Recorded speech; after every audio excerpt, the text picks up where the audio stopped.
An Iraqi committee has been formed to look at the taunts and illicit filming of the execution of Saddam Hussein. Two high-ranking members of the government may have been behind that filming. Al-Jazeera's John Cookson reports on just what happened inside the death chamber. Nearly 1,000 demonstrators converged on the centre of the Yemeni capital to protest against Saddam's execution. Their slogans, anti-American. These Saddam supporters chanting, President Bush, Bush, listen carefully, we're all with Saddam Hussein. This is the only way for us to express our condemnation of what took place in Iraq, both the current occupation and the martyrdom of Saddam Hussein. As anger simmers in parts of the Arab world over what Sunni Muslims see as the sectarian lynching of Saddam by Shia executioners, new details are emerging. One of the witnesses, Deputy Prosecutor General Al-Fatlawi, gave his eyewitness account. There were two senior officials carrying mobile phones with cameras and shooting the execution process. I know them both, but I will not mention their names. There were no others carrying mobile phones. The shouting and cheering was not organized. No one ordered them to do so.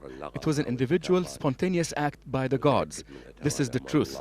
I personally shouted at them and told them this is an inappropriate behavior, and I continued to shout, and my voice was clearly heard on the tape. Meanwhile, Saddam's grave near Tikrit has already become a place of pilgrimage as the Maliki government launches a probe into how the secret footage was shot and released. But the truth is, the damage has already been done. John Cookson, Al Jazeera. Well, staying in Iraq, and those stark revelations from Iraq's Prime Minister as his country faces a crisis of leadership and unrelenting violence. In an interview with the Wall Street Journal, Maliki said accepting a second term would be impossible.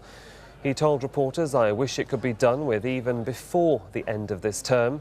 He went on to say that "I didn't want to take this position. I only agreed because I thought it would serve the national interest, and I will not accept it again." Well, joining me now from Baghdad is our correspondent Hoda Abdulhamid. Hoda, startling revelations there from the Prime Minister. What's the reaction? Well, the Prime Minister has arrived here in a very charged time. He's taken power after 5 months of wrangling within the Shiite coalition of who to get to power. He needed to break some deals with the Saddam group to get into power. He got into power just after the Samarra bombing, which really sparked all the sectarian violence that we have seen going on now. And since, he hasn't been able to take the country ahead. It has been very complicated for him. He went to meet President Bush in Amman. He came back weaker than he left because his main supporters, the Saddam group, pulled out of the government. He finds himself now, after the execution, even weaker.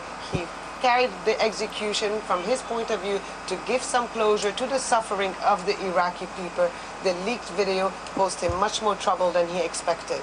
What does this mean for the unity government in any form, Hoda? Is it crumbling away now with these sorts of comments? Well, the unity government has been one of the main tasks that Prime Minister Maliki has to do and has not been able to do at the same time. It has been extremely difficult. He has been carrying negotiations all along with the Sunnis and also with people exiled abroad, Sunni groups exiled, whether in Amman or Damascus. He has been trying to get the Saddam group back into power. There has been many calls within his coalition to change the Prime Minister, to form a new government. Now, after this leaked video, he finds himself even more in a more difficult position. He will have to make even more effort to try to bring the Sunnis into power. But he also has to explain to a lot of other Iraqis around the country, why was that video leaked? A lot of people who agree with the execution of Saddam Hussein, who don't mind the timing of the execution of Saddam Hussein, say that that leaked video was leaked to cause more damage to the unity of Iraq than anything else. He's seen possibly as a weak leader for the moment, Hoda.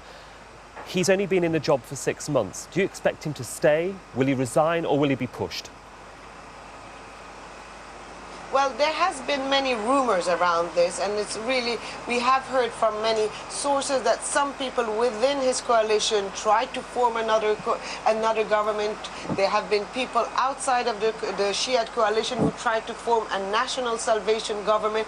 And then we have seen him a couple of weeks ago, members of his government going to Najaf, meeting with Ayatollah al-Sistani, trying to get his point of view really of how to go ahead, whether to form a broad-based coalition, a new one which includes Sunni, Kurds and Shiite groups, or whether to stay the course. For the time being, we're still waiting what's going to happen. Prime Minister Maliki also has to hear from President Bush what is his new plans for Iraq. We should be hearing that in the next few days, and then he has to answer to that and try to bring the country ahead. Hoda Abdulhamid for the moment from Baghdad. Thank you. Bangladesh's former Prime Minister says her political alliance will boycott the country's elections due to be held later this month. Sheikha Hasina says the interim government has failed to ensure it would be a free and fair vote. Hasina is now the leader of the Awami League and heading an alliance of up to 14 parties. Hasina's move adds to the uncertainty of the parliamentary elections, which have already caused months of political violence across the South Asian country. In May and June last year, nearly 1.8 million garment workers from nearly 4,000 factories staged massive simultaneous strikes around the capital. At least 45 people have been killed and hundreds injured since the caretaker government took over in October.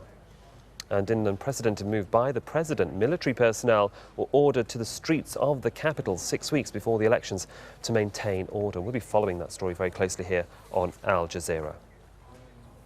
North Korea's foreign minister Pak Nam-sung has died aged 78.